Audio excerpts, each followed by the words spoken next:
Beacon Press Audio presents 24 Hours in Charlottesville, an oral history of the stand against white supremacy by Nora Neus. This audiobook is narrated by Amara Jasper, published by Beacon Press Audio, 2023. For Heather Heyer. If you're not outraged, you're not paying attention. Heather Heyer's Facebook post.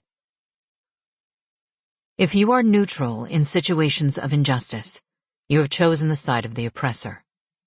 Desmond Tutu. Content warning. This book includes graphic descriptions of white supremacist violence, including blood, injury, and death. It also includes incidents of racism, anti-Semitism, homophobia, transphobia, and Nazi imagery and language. Author's note. It was standard hotel fare. Lukewarm eggs made from powder, tiny boxes of sugary cereal, and a dirty waffle maker dripping batter onto a styrofoam plate underneath. I wasn't hungry, but I knew I had to eat. That was the first piece of advice I'd been given when starting as a producer at CNN. During breaking news, eat when you can, because you don't know when you'll next have access to food. So before 8 a.m. on August 13, 2017, I swung by the breakfast nook at the Hampton Inn in Charlottesville, Virginia, before embarking on what I knew would be a 15-hour-plus day, producing breaking news for Anderson Cooper. It was the morning after the Unite the Right rally that had taken place in downtown Charlottesville. Hundreds of white supremacists and neo-Nazis had rioted, killing one woman and gravely injuring scores more. Many of the demonstrators were members of avowed white nationalist groups, including Vanguard America, an antecedent of Patriot Front, the Traditionalist Worker Party, the League of the South, and the Ku Klux Klan. They had come in from 35 states and from Canada. That morning, the local community woke up in what felt like a stunned silence, the reality of what had happened crashing back into our collective consciousness. I'd been a part of this community for years, and had just moved to New York 1 month earlier, leaving my job as a local news reporter and fill-in anchor for a new gig at CNN. I had happened to return to Charlottesville that weekend, coincidentally, to pick up the last of my boxes from my old apartment. Now, I was in a war zone. It was the waffle maker that caught my eye. Standing there were two white men, politely discussing who would pour their batter first, probably in their 30s. Both clean-shaven with close-cropped haircuts, they each respectfully deferred to the other. One was a uniformed Virginia State police officer. The other appeared to be a white nationalist, down to the khaki pants and white polo shirt, even balancing a homemade plastic shield on top of his rolling suitcase, the exact type of shield the nation had watched demonstrators use to pummel counter-protesters the day before. And they were polite, gracious even, to each other, that is. They made their waffles, I grabbed a yogurt cup, and then about 10 minutes later, the three of us each made our way to the parking lot, just as the sun was coming up. The state trooper got into his squad car and drove away. The other man heaved his bag and shield over the open back of his red Jeep and then hopped inside. By the time I'd started my rental car and looked back, he was gone too. I thought a lot about those men in the weeks, and then months, and then years that followed. Their blasé interaction belied the deep trauma that a horrified community was just beginning to come to terms with. I watched, shell-shocked and nauseous, while they acted as if the previous day had never happened.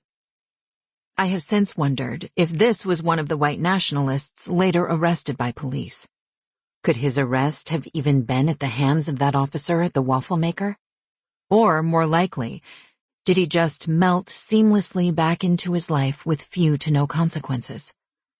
Then last year, I had a new question. Could that man have stormed the Capitol on January 6th, 2021? By the time we found ourselves together in that Hampton Inn breakfast nook, a woman had already been killed by a white nationalist. 2 Virginia State police officers were dead. Scores of people had already been injured. Some were waking up in the hospital. The damage was all around us. But that police officer and that white nationalist peacefully shared the waffle maker and then went their separate ways. And the stage was set for the continued trauma to come. History often has a sense of inevitability. We tell stories of the past with the benefit of hindsight. We already know what is going to happen. However, history in the making takes us by surprise. In the cloud of adrenaline and in-the-moment myopia, it can be hard to tell what is about to happen next. That was not the case in Charlottesville. Many knew what was coming. People of color especially. Activists, progressive clergy, and private citizens repeatedly warned local lawmakers, police, and University of Virginia leadership that extreme violence would break out when the neo-Nazi and white nationalists came to town that August. They were largely ignored. The cost of this refusal to listen and the resulting lack of police response was human life. And yet we have seen this same stonewalling, whether willful or unwittingly, play out over and over again in the years since, as the white supremacist threat only increased in America. The story of August 11 and 12, 2017 in Charlottesville is the story of activists explicitly sounding the alarm on a specific, credible threat and the failure of city leadership and law enforcement to protect their citizens. Much ink has been spilled in trying to make sense of what happened in Charlottesville during those 24 hours, from about 7 p.m. on Friday, August 11, until about 7 p.m. on Saturday, August 12. But the harrowing, traumatic events of that day have also been largely overshadowed by what came next. President Donald Trump declaring that there were, quote, very fine people on both sides, end quote, and a rise, or at least an increase in visibility, of white supremacy in the United States. The voices leading our national conversation about what happened on August 11 and 12 have largely been outsiders, people who were not in Charlottesville that day, who were not the ones staring Satan in the eyes, in the words of Don Gathers, a co-founder of Charlottesville Black Lives Matter. This book is different. This book tells the story of those 24 hours in Charlottesville in the voices of the survivors, activists, politicians, and journalists who were actually there. The bulk of the words you're about to read were collected in dozens of individual, original interviews, conducted specifically for this project and totaling over 150 hours of audio recordings. I granted anonymity for those who feared violent retaliation for speaking out, identifying them by initials only.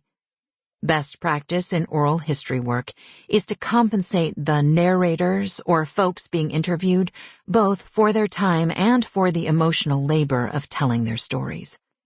Too often, projects like these rely on unpaid labor from local activists, especially Black women, for their success. For this project, every survivor and activist was offered compensation for their time. Some chose to donate that money to charities. Politicians were not compensated. I should note that while compensation is best practice in oral history interviews, it is not standard in journalism, and I have never offered compensation for an interview or information in my role as a CNN producer. Not everyone I approached for this project agreed to be interviewed. Some declined to comment or did not respond to repeated interview requests. However, I did request an interview with any public figure mentioned by name in this book. Other sources quoted in this book include court testimony, government reports, and contemporaneous news coverage and social media posts. One category of voices is very intentionally missing: those of white nationalists and neo-Nazis. I have actively chosen not to interview any Unite the Right participants or sympathizers. They, unfortunately, already have a platform. In some places, I've included... Sample complete. Ready to continue?